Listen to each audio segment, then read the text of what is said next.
Hello everyone, बोर्डवा में आप सभी का स्वागत है। हम संदीप गुप्ता और आप हमारे प्यारे प्यारे विद्यार्थीगण। तो आज की इस क्लास में हम सभी 10th क्लास का पॉलिटिकल साइंस, तो पॉलिटिकल साइंस का कौन सा चैप्टर डिस्कस करें हम लोग? Second chapter. इस चैप्टर का नाम है सत्ता में साझेदारी की कार्यप्रणाली। ठीक है, अभी तक हम लोगों ने टोटल 13 लेक्चर कंप्लीट कर लिए हैं। इसमें 7 लेक्चर में थ्योरी पढ़े हैं लोग और 6 लेक्चर में क्या पढ़े हैं लोग? प्रैक्टिस किए हैं लोग, ऑब्जेक्टिव क्वेश्चन और सब्जेक्टिव क्वेश्चन। तो आज के सेशन में क्या करेंगे? पिछले क्लास में हम लोग यानी जो लेक्चर 13 में जितना भी हम लोग थ्योरी पढ़े थे उससे रिलेटेड कुछ महत्वपूर्ण वीवीआई ऑब्जेक्टिव क्वेश्चन, फिर लघु उत्तरीय प्रश्न, फिर दीर्घ प्रश्न देखेंगे। चलिए क्लास शुरू करते हैं। जैसे आप यहाँ देख पा रहे लिखा गया वीवीआई ऑब्जेक्टिव। तो पहले कुछ ऑब्जेक्टिव क्वेश्चन देखेंगे, आज हम टोटल 20 ऑब्जेक्टिव क्वेश्चन देखेंगे, फिर 5 लघु उत्तरीय प्रश्न और 2 दीर्घ उत्तरीय प्रश्न। ठीक है, चलिए देखते हैं क्वेश्चन नंबर 1। यहाँ 1 नंबर लिखा गया मनुस्मृति और महाभारत में किसका उल्लेख मिलता है? किसका उल्लेख मिलता है? नगर प्रशासन का। तो ऑप्शन ए दिया है पंचायत समिति, बी दिया है नगर प्रशासन, सी दिया है जिला परिषद, डी दिया है राज्य वित्त आयोग। तो क्या होगा? ऑप्शन नंबर बी, तो बी टिक कर दो। अगला क्वेश्चन, मेगास्थनीज की पुस्तक इंडिका में किस नगर प्रशासन का वर्णन है? किस नगर प्रशासन का वर्णन है? पाटलिपुत्र का। यानी ऑप्शन नंबर क्या होगा? सी, तो सी टिक कर दो। अगला क्वेश्चन, चाणक्य की अर्थशास्त्र पुस्तक में किसका उल्लेख है? तो यहाँ भी किसका उल्लेख है? उसी का क्या बोलते हैं, नगर प्रशासन का उल्लेख है। तो ऑप्शन ए दिया है ग्राम पंचायत, बी दिया है नगर प्रशासन, सी दिया है राज्यसभा, डी दिया है संसद। ये भी क्या है? ऑप्शन नंबर बी, नगर प्रशासन। ठीक है, और बताइए चाणक्य कौन थे? चाणक्य तो चंद्रगुप्त के क्या थे? प्रधानमंत्री थे। यानी वह जो साम्राज्य था चंद्रगुप्त का, उसके प्रधानमंत्री थे चाणक्य। ठीक है, आगे बढ़ते हैं। देखिए लिखा गया क्वेश्चन नंबर 4, 74वां संविधान संशोधन अधिनियम कब लागू हुआ?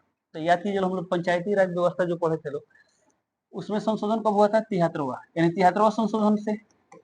और इसमें क्या है? 74वां संशोधन। बट दोनों संशोधन कब हुआ था? 1992 में हुआ था। ऑप्शन नंबर क्या होगा? बी, तो बी टिक। अगला क्वेश्चन दिया यहाँ पर, बिहार में नगरीय शासन व्यवस्था कितने प्रकार की संस्थाओं के माध्यम से चलती है? कितने प्रकार? 3 प्रकार। ऑप्शन नंबर क्या होगा? बी, तो बी टिक कर देंगे। अगला क्वेश्चन, बिहार में कितने महानगर है? कितने महानगर है? एक भी महानगर नहीं है। तो ऑप्शन ए दिया है 1, गलत, बी दिया है 2, गलत, सी दिया है 3, गलत। यानी ऑप्शन नंबर क्या होगा? डी, कोई नहीं। तो ऑप्शन नंबर क्या करेंगे? डी टिक करेंगे। अगला क्वेश्चन, नगर पंचायत किन क्षेत्रों में गठित की जाती है? ऑप्शन ए दिया है महानगर। देखिए ध्यान देखिए, नगर पंचायत की बात किया गया। पढ़ते हैं ना, जब छोटे कस्बे या कोई गांव शहर की तरफ बनने लगता है तो उसी को हम लोग क्या बोलते हैं? मैंने उसी को नगर पंचायत घोषित किया था। और उसके कुछ शर्त भी होते हैं। क्या शर्त होते हैं? हम लोग पिछले क्लास में पूरे डिटेल्स में पढ़े थे। तो यदि आप पिछला क्लास ध्यान से पढ़े, इसमें जितना क्वेश्चन दिखाई दे रहा है सबका आप आंसर स्वयं टिक कर सकते हैं, क्योंकि पूरा इसका थ्योरी हम लोग क्या किए थे? डिटेल्स में पढ़े थे। चलिए, तो यहाँ सवाल में दिया है नगर पंचायत किन क्षेत्रों में गठित की जाती है? ऑप्शन दिया है महानगर, नहीं। बी दिया है बड़े शहर, नहीं। सी दिया है छोटे कस्बे जो शहर बनने की ओर अग्रसर हो। ऑप्शन नंबर क्या होगा? सी, तो सी टिक करो। अगला क्वेश्चन दिया यहाँ पर, नगर पंचायत की जनसंख्या सीमा क्या है? ऑप्शन ए दिया है 5,000 से 20,000, नहीं। बी दिया है 10,000 से 25,000, नहीं। सी दिया है 12,000 40,000, जी क्या होगा? ऑप्शन नंबर सी, सी टिक कर देंगे। अगला क्वेश्चन, नगर पंचायत की सदस्य संख्या कितनी होती है? तो नगर पंचायत में लगभग कितने सदस्य होते हैं? 10 से 37 होते हैं। तो ऑप्शन ए दिया 5 से 25, बी दिया 10 से 37। तो क्या करें? ऑप्शन नंबर बी टिक कर देंगे। ओके, चलिए अगला क्वेश्चन देखते हैं, नगर परिषद की जनसंख्या सीमा क्या है? अच्छा, नगर परिषद जनसंख्या सीमा ऑप्शन ए दिया 50,000 से 1 लाख, नहीं। बी दिया 1 लाख से 1.5 लाख, ये भी नहीं। क्या होगा? 2 लाख से 3 लाख। ऑप्शन नंबर क्या होगा? सी, तो सी टिक कर देंगे। अगला क्वेश्चन, नगर परिषद के सदस्य कितने प्रतिशत निर्वाचित होते हैं? ध्यान देंगे लोग। तो हम पढ़े थे नगर परिषद में जो सदस्य होते हैं इसमें 80% निर्वाचित होते हैं और 20% मनोनीत होते हैं। ठीक है, जो राज्य सरकार द्वारा होते हैं। तो इसका यहाँ बोला कितने प्रतिशत निर्वाचित होते हैं? तो क्या होगा? Option number C, 80%। अगला क्वेश्चन है, नगर परिषद के सदस्य कितने प्रतिशत मनोनीत किए जाते हैं? कितना प्रतिशत? 20%। ऑप्शन नंबर क्या होगा? सी, तो सी टिक कर देंगे। अगला क्वेश्चन, नगर परिषद के अध्यक्ष को क्या कहा जाता है? नगर परिषद के अध्यक्ष को क्या कहता है? ऑप्शन ए मुख्यमंत्री, नहीं। बी दिया मुख्य पार्षद या प्रथम नागरिक, जी बिल्कुल। ऑप्शन नंबर क्या होगा? बी, तो बी टिक कर दें। मुख्य पार्षद कहा जाता है। तो नगर परिषद के अध्यक्ष को क्या कहा जाता है? मुख्य पार्षद कहा जाता है। अगला क्वेश्चन, नगर परिषद की बैठक कितनी बार होती है? तो कितना बार होता है? महीना में 1 बार होता है। ऑप्शन ए सप्ताह में 1 बार, गलत। बी दिया महीने में 1 बार। तो ऑप्शन नंबर क्या होगा? बी, तो बी टिक कर दें। अगला क्वेश्चन, नगर परिषद का कार्यकाल कितने वर्षों का होता है? कितने वर्षों का होता है? 5 वर्ष का होता है। ऑप्शन नंबर क्या होगा? सी, तो सी टिक कर दें। अगला क्वेश्चन, नगर परिषद का प्रशासन कौन संचालित करता है? यहाँ प्रशासन की बात किया है। तो यहाँ जो नगर परिषद में जो प्रशासन का संचालन करते हैं, तो उनका चुनाव होता है? नहीं। वो क्या होता है? एग्जाम निकाल कर आते हैं लोग, यानी एक तरह से क्या होता है? सेवा देते हैं। ऑप्शन ए उपाध्यक्ष, नहीं। बी दिया राज्य सरकार, नहीं। सी दिया है कार्यपालक पदाधिकारी, जी बिल्कुल। ऑप्शन नंबर क्या होगा? सी, तो सी टिक कर दें। अगला क्वेश्चन, नगर परिषद का कौन सा कार्य अनिवार्य है? तो याद कीजिए, लोग पढ़े चलो, नगर परिषद के कुछ कार्य अनिवार्य होते हैं और कुछ ऐच्छिक होते हैं। तो यहाँ बोला गया अनिवार्य कार्य कौन सा है? ऑप्शन ये पुस्तकालय बनाना, ये अनिवार्य कार्य में नहीं था, ऐच्छिक कार्य में था। विधि सफाई व्यवस्था, जी बिल्कुल, सफाई व्यवस्था के अनिवार्य कार्य है, एकदम करना ही होगा। ऑप्शन नंबर क्या हो, बी, तो बीटी करना है। अगला क्वेश्चन, नगर परिषद का कौन सा कार्य ऐच्छिक? अब देखिए बताना है ऐच्छिक कौन है। ऑप्शन दिया पेयजल व्यवस्था, नहीं, ये ऐच्छिक नहीं है। ये क्या है, अनिवार्य है, करना पड़ेगा। टीकाकरण भी अनिवार्य है। सीधे बिजली का व्यवस्था, जी बिल्कुल, यह ऐच्छिक है। ऑप्शन नंबर क्या हुआ, सी, तो सी टिक कर देंगे। ठीक है, अगला क्वेश्चन देखते हैं। अगला सवाल दिया पर नगर परिषद की आय का प्रमुख स्रोत क्या है? ऑप्शन ए प्रधानमंत्री निधि, नहीं। बी दिया कर वसूली, जी कर वसूली से तो होता ही है, और साथ साथ क्या होता है, इसको मतलब अनुदान भी मिलता है। ठीक है, बट ऑप्शन के अनुसार है तो क्या होगा, option number B, B T कर देंगे। अगला क्वेश्चन, नगर परिषद में यातायात कर किन पर लगाया जाता है? ऑप्शन ए कार और बस, नहीं। बी दिया बैलगाड़ी, टमटम, साइकिल, रिक्शा, जी किताब में हम लोग पढ़े थे, क्या होगा, बैलगाड़ी, टमटम, साइकिल, रिक्शा, इस सब पर क्या होता है, यातायात कर लगाया जाता है। किसके द्वारा? नगर परिषद द्वारा, नगर परिषद में लगाया जाता है। ठीक है, तो इस तरह क्या होगा, 20 एमसीक्यू क्वेश्चन कंप्लीट हो गया।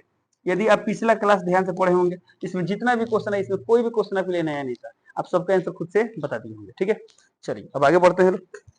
देख पा रहे हैं लिखा गया लघु उत्तरीय प्रश्न, तो हम लोग कुछ 5 महत्वपूर्ण लघु उत्तरीय प्रश्न देखेंगे लोग, और उसका आंसर तो आप स्वयं लिख सकते हैं लोग, बट आंसर भी हम लोग डिस्कस करेंगे।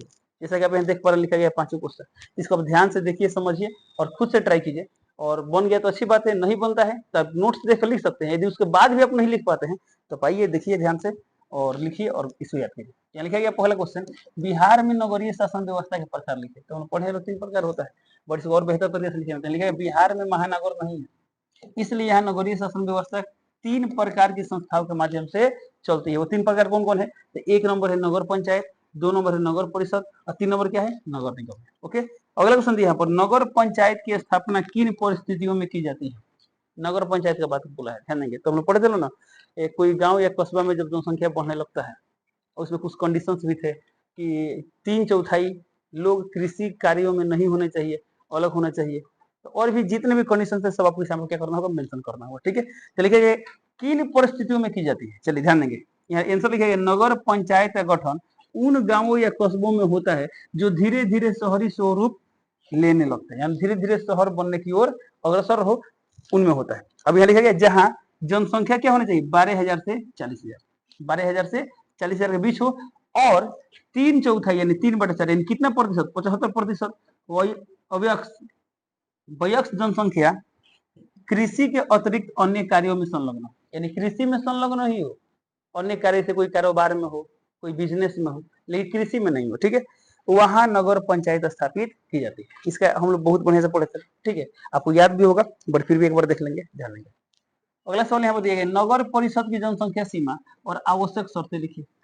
अब आवश्यक शर्त अभी हम लोग देखे थे लोग, ये वाला क्या था, ये वाला जो बात लिखा गया था यहाँ से लेकर यहाँ तक आवश्यक शर्त था। ठीक है, बट इसमें एक ही शर्त लिखा गया है, एक शर्त और होता है, कौन, जनसंख्या घनत्व वाला, आबादी घनत्व वाला। ठीक है, तो यहाँ लिखा गया है कि नगर परिषद की जनसंख्या सीमा और आवश्यक शर्तों को लिखे, तो जनसंख्या सीमा भी लिखना है और शर्त भी लिखना है। चलिए यहाँ ध्यान देंगे, लिखा गया नगर पंचायत से बड़े शहरों में,